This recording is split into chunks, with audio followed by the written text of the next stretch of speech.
Waktu itu udah malam, udah jam 12 malam, kita doa di kamar. Pas sementara doa aku langsung kerasukan. Kayak gondoruo. Aku terbang, Pak. Oh, maksudnya terbang gimana? Terbang, nggak jalannya kakinya nggak sampai di apa. Kalau aku mau ke kursi satu, aku terbang gitu. Nggak menginjak tanah. Iya. Terus rambutnya itu udah keangkat. Berdiri. Iya, berdiri. Dia kamu rasa seperti apa ya? Dia kalau orang Manado bilang apa songko gitu, Apa? songko. Songko. Iya. Oh, Apa ya kalau bahasa sini? songko ya. Yang cuman itu kepala sama Oh, sama organ tubuh. usus Iya, itu ya. iya.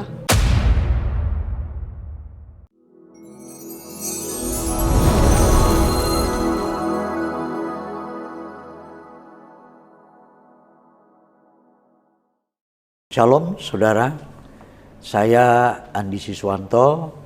Selamat berjumpa kembali dalam program Sekolah Kehidupan.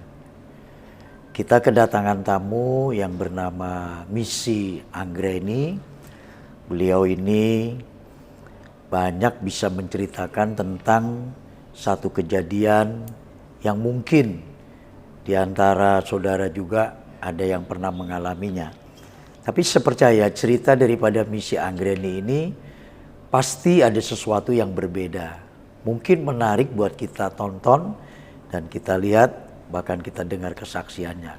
Untuk itu saya mempersilakan, bagaimana Missy, kabarnya baik? Luar biasa. Amin. Bisa diceritakan bagaimana Missy mengalami satu peristiwa yang secara mistis atau supranatural itu? Iya. Pada waktu tahun 2010 saya itu di Guna-Guna, tapi saya nggak tahu kalau saya sedang di Guna-Guna. Terus saya tidur siang, pas bangun saya minta makan sama mama kan. Ya. Saya minta makan sama mama, terus mama ya udah kita ambil makan di dapur. Pas selesai makan, saya langsung kerasukan. Oh. Saya langsung kerasukan, tapi saya pikir mungkin karena saya sering nonton film horor ya. Jadi mungkin terbawa dengan film itu. Yeah. Terus besoknya lagi saya nggak bisa minum, udah nggak bisa minum, nggak bisa makan. Kalau saya makan, saya minum, ya saya kerasukan. Terus itu ada di jam-jam tertentu, jam 12 siang, jam 3 sore, jam 6 sore, jam 9 malam, ya terus sampai jam 12 malam, sampai dalam satu hari itu saya kerasukan terus. Saya nggak bisa makan, saya nggak bisa minum. Kalau makan, saya pasti piring yang saya pegang itu saya langsung banting. Gelas yang saya pegang juga saya langsung banting. Jadi saya nggak bisa makan, saya nggak bisa minum. Terus waktu itu ada tante saya, dia doa sama Tante Eda sama Nani Teli. Ya mereka berdua doain saya. Pas saya sudah didoain, saya udah bisa, udah makan, udah minum. Tapi 1 minggu kemudian tante saya yang satu kan udah balik ke Jakarta. Jadi tinggal tante saya yang satu yang sering saya panggil itu Nani Teli. Tinggal dia. Terus dia juga kerja. Jadi nggak ada orang di rumah. Kalau dia kerja, mama juga kerja, semua orang kerja, ya tinggal aku sama papa di rumah. Kalau aku minta makan lagi, aku langsung kerasukan lagi. Terus kata orang-orang tetangga di sana di Manado, mereka bilang sama aku, pikiran kamu nggak boleh kosong. Kamu harus ya apa kayak gitu. Kamu harus ngumpul sama teman-teman. Ya udah aku pergi sama teman, tapi nggak enak aja di luar, pengennya ke rumah. Kalau aku sudah di rumah ya pasti aku kerasukan. Kerasukan terus sampai banyak yang datang. Terus sempat kita doa, waktu itu udah malam, udah jam 12 malam, aku dipanggil kan, aku sama tante aku sama orang tua. Kita doa di kamar. Pas sementara doa aku langsung kerasukan. Aku langsung kayak gimana ya, kayak pokoknya kayak gondoruo. Gitu langsung gini, rambut aku langsung berdiri. Terus sementara doa mereka langsung nggak fokus karena ketakutan kan. Sampai ponakan aku sama saudara aku nggak mau lihat sama aku karena mereka takut kalau lihat aku. Terus itu satu malam itu aku kerasukan mulai dari jam 12 malam sampai subuh. Aku kerasukan, dipanggil tetangga. Ada tetangga, dia udah doain aku, tapi malah lebih parah waktu itu, lebih parah. Yang guna-gunain aku itu dia yang masuk ke aku. Tapi ini yang masuk itu bukan orang yang udah meninggal.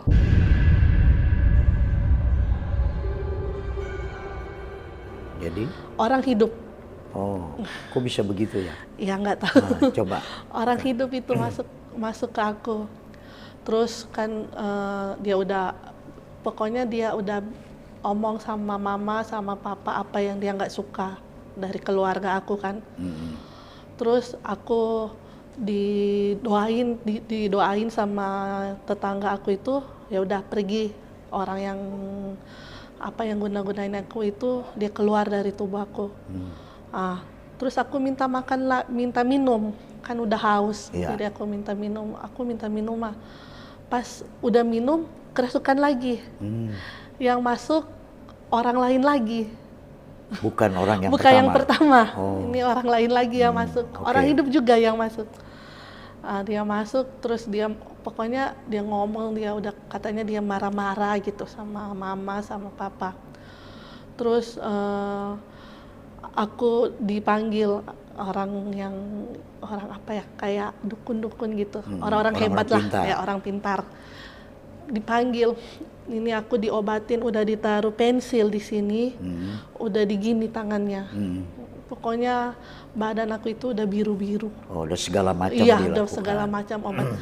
Tapi nggak keluar orang yang masuk itu. Terus kata mereka, yang orang pintar itu, dia bilang ke mama, kalau orang yang udah meninggal cepat dia keluar, tapi ini kan orang hidup yang masuk ke aku, jadi susah gitu. Mereka udah pulang, panggil lagi yang satunya itu, sama aja aku nggak bisa keluar itu orang yang masuk di tubuh aku. Terus panggil mama doa, suruh baca Alkitab. Udah baca Alkitab, udah aku sadar. Pas udah aku sadar, malamnya lagi itu kita doa. Aku nggak bisa doa. Aku langsung, kalau doa itu aku langsung kerasukan. Aku kerasukan itu hampir kurang lebih 2 bulan. Aku kerasukan terus, iya. Aku nggak bisa tidur di rumah. Kalau tidur di rumah aku kerasukan. Kalau aku tidur di tetangga, yang diserang tetangga. Terus aku tidur di rumah istrinya kakak aku di Manado. Aku tidur di sana. Tapi cuman tidur siang aja di sana. Pas malamnya kan aku pulang ke rumah, tidur di rumah. Kalau malam itu aku udah di rumah, ya kakak aku sama istrinya diserang. Sering mimpi buruk. Itu kenapa Messi yang justru dirasuk daripada satu keluarga yang lain, nggak orang tua, nggak kakak, tapi kenapa Messi? Itu kurang tahu ya, soalnya mungkin karena aku kan dulu sering sakit. Karena aku nggak bisa kena dingin, kan aku sakitnya itu asma kan.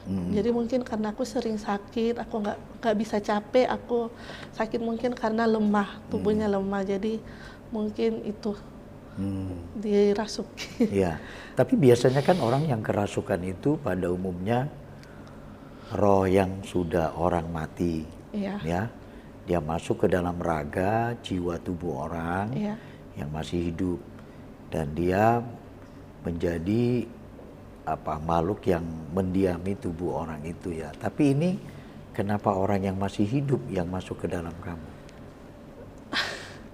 Itu ya, sampai saat ini juga aku masih berpikir kenapa bisa orang yang hidup. Jadi kata teman-teman aku, ada banyak orang kerasukan, tapi hanya kamu yang orang hidup. Orang hidup yang masuk. Itu ada 3 orang hidup itu masuk aku. 2 cowok, 1 cewek. 3 itu dia masuk ke aku. Ganti-gantian mereka bertiga. Iya. Itu kamu rasakan mereka berkepentingan apa untuk masuk ke dalam tubuh kamu itu? Mungkin karena mereka itu ada marah mungkin, atau apa di keluarga. Tapi kan kita nggak tahu kan setiap orang itu, atau mungkin mereka baru belajar banyak kan yang sering belajar ilmu hitam kayak gitu kan. Jadi mungkin kayak gitu. Oh, lalu ketika kamu kerasukan seperti itu, kamu sadar kalau itu memang aku nggak roh? sadar. Nggak sadar? Iya. Tapi kalau didoakan? Didoakan baru aku sadar. Kalau aku udah sadar, aku pasti minta minum. Karena capek. Iya. Badannya lemas. Selama 2 bulan kamu mengalami hal seperti itu, yang kamu rasakan ada sesuatu yang jenuh atau mungkin apa gitu? Kalau selama 2 bulan itu, aku sering gini, kamu mau mati. Oh, kamu mau mati? Iya, kamu udah mau mati. Kamu udah mau mati sekarang, gitu. Suara itu? Iya, terus? suara itu terus. Terus satu kali itu aku udah kerasukan, udah parah. Udah didatangin orang pintar, sampai didatangin kan adiknya mama kan yang di Manado juga, dia juga panggil kayak imam gitu di masjid. Dia udah datang, tapi aku nggak sadar itu sudah banyak sekali orang. Aku terbang, Pak. Oh, maksudnya terbang gimana? Terbang, nggak jalannya kakinya nggak sampai di apa. Oh. Kalau aku mau ke kursi 1, aku terbang gitu. Katanya aku terbang, nggak menginjak tanah. Iya. Terus rambutnya itu udah diangkat. Berdiri. Ya, berdiri. Pokoknya aku. Jadi kamu betul-betul nggak menginjak tanah. Iya. Terus kamu terbang. Iya. Sampai rambut kamu berdiri. Iya. Apa tangan kamu begini juga? Iya, begini. Tangannya gini katanya. Kata teman-teman aku. Oh, begitu. Yang temanin aku. Kamu sendiri nggak sadar itu? Nggak, aku nggak sadar. Itu hari itu udah parah. Terus mama sama papa itu kan udah nangis kan. Udah semua udah datang, udah doain, tapi nggak ada yang nggak keluar ya, nggak ada yang bisa menyembuhkan aku. Terus kakak aku, istrinya, dia telepon sama kakaknya. Di mana, dia tanya di mana, ini misi udah makin parah, mau bawa di gereja aja, soalnya semua udah datang doain, nggak ada yang bisa menyembuhkan misi, dia udah semakin parah gitu. Terus aku pas mereka udah datang dari gereja, tante aku tanya sama mama sama papa, gimana ini mau bawa di gereja apa enggak? Terus mama sama papa kayak ya nggak mau gitu. Kan kenapa nggak mau dibawa ke gereja? Kan gini, aku kan memang udah Kristen, Kristen kan. Terus kita kan Kristen Protestan. Terus ini mau dibawa ke gereja karismatik. Jadi itu mama nggak mau nanti apa kata orang gitu. Tapi kata tante kalau misi nggak bawa ke gereja, nanti gimana nyawanya misi? Soalnya dia udah makin parah. Pokoknya aku itu udah ditindih di sini. Pokoknya semua apa yang mereka ingin buat biar apa setannya itu keluar, tapi nggak ada yang berhasil. Terus kata mama, oh ya udah terserah. Papa juga bilang ya terserah. Ya udah pas mama sama papa bilang terserah, langsung bawa ke gereja. Tapi aku jalannya gini ke kakinya. Seperti orang senam balet. Iya. Tapi kata teman aku kalau balet kan dia kayak gini kan. Aku itu kakinya lurus begini. Oh lurus, tegak lurus. Iya tegak lurus. Kamu nggak rasakan itu? Aku gitu. Iya aku nggak rasa. Terus tangan aku kayak gini, rambut aku itu berdiri, udah begini. Pokoknya udah kayak setan kata teman-teman aku. Terus bawa ke gereja kan. Aku bawa ke gereja. Aku merontak sepanjang jalan, nggak mau. Itu dibawanya pagi hari, siang atau? Udah malam. Udah malam. Udah sekitaran jam 9 malam. Jam 9 malam. Kenapa harus malam? Soalnya kan orang-orang kan tetangga itu iya. Jangan sampai ada yang melihat. Enggak, banyak orang yang waktu aku udah parah itu kan udah ganti-gantian kan orang datang buat ngobatin aku biar setan itu bisa keluar. Terus itu udah jam 9. Belum ada, nggak keluar juga setannya. Jadi tante ambil keputusan ya udah kita bawa ke gereja. Ya udah pas sudah sampai di gereja aku nggak mau masuk. Oh kenapa takut? Takut. Kata teman aku gini, kamu itu nggak mau masuk karena kamu lihat ada malaikat, ada Tuhan Yesus. Aku nggak mau masuk. Sampai ditarik aku masuk. Pas udah masuk itu udah Pak gembalanya itu di gereja itu dia sharing firman. Tapi aku berontak di situ. Berontak terus agak lama sih sharing firman itu 1 sampai 2 jam. Kita sharing firman karena aku lama setan yang di dalam tubuh kamu ini itu, seolah berontak. Iya berontak. Dia nggak mau keluar. Nanti udah 2 jam itu kita sharing firman. Udah aku sadar. Aku udah sadar tapi lama juga dikasih minum sama orang tua, sama mama. Pas aku udah sadar kan aku bilang sama mama, aku haus gitu. Mereka nggak mau kasih air karena mereka takut kalau aku minum. Kemasukan lagi. Iya aku kerasukan. Terus aku gini, aku haus, aku mau minum. Nggak dikasih air. Aku bilang sama teman-teman aku di belakang, kan banyak kan yang datang ini ke gereja. Aku haus, aku mau minum. Mereka malah tengking aku dalam nama Yesus gitu. Padahal nih posisi kamu sudah mulai sadar. Iya aku udah sadar. Terus, cuman mereka masih takut. Masih takut. Terus aku ke kiri, aku haus, aku mau minum. Mereka tengking aku dalam nama Yesus, dalam nama Yesus gitu. Jadi aku bingung. Terus Pak gembalanya kan udah selesai. Terus dia doa. Terus dia bilang sama orang tua sama mama, dia bilang tolong kasih misi air. Udah dari tadi dia minta air. Minta minum. Tapi kalian ada yang kasih. Ya udah pas aku udah sadar, ya doa. Kita doa. Aku didoain. Terus setelah aku didoain, aku langsung baptis. Baptis selam.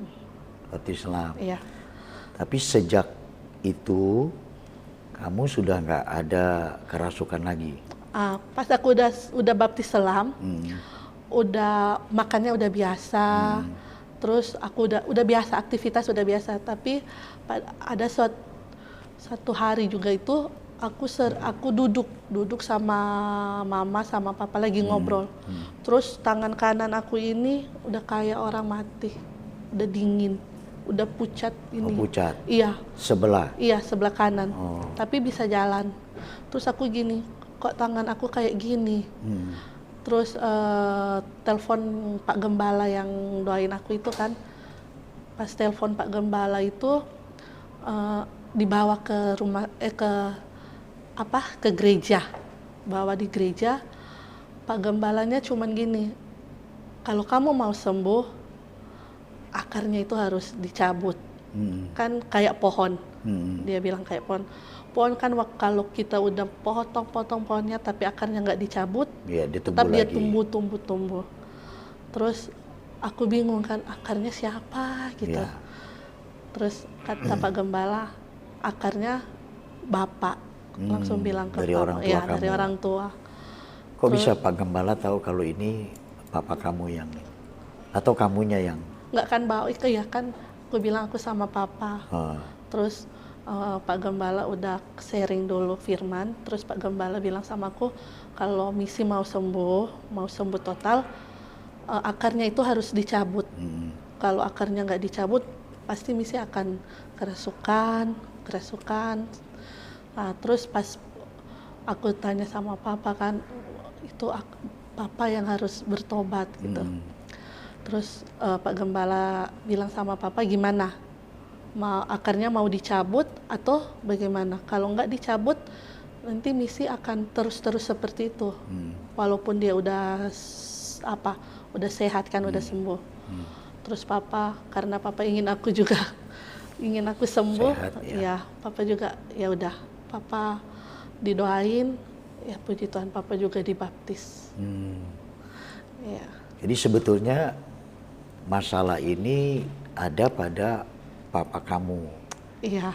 Papa kamu ini sebagai orang tua yang kamu nggak tahu kalau dia main ilmu hitam. Iya. Atau dia simpan bahasa sononya opo-opo atau apa begitu. Dia sih cuman simpan kayak ditulis kalau orang Manado bilang buat jaga diri, buat pribadi, buat kalau untuk orang lain nggak cuman jaga diri aja, tapi itu sama aja kan itu. Ya. Jadi sebetulnya Papa kamulah penyebab dari sumber masalah ini. Iya. Maka dari itu Pak Gembala bilang ini harus dicabut. Akarnya itu. Iya.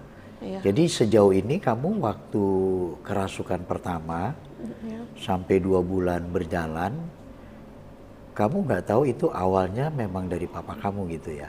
Nggak tahu. Iya.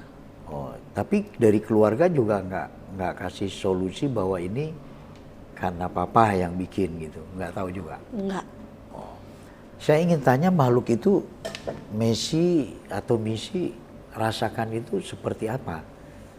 Apa memang ada kan orang-orang tertentu yang kerasukan seperti binatang, singa, macan, atau ular ya. Nah, misi waktu kali yang tadi diceritakan sampai terbang gitu ya. Rambut berdiri, tangan sementara terbuka gitu ya.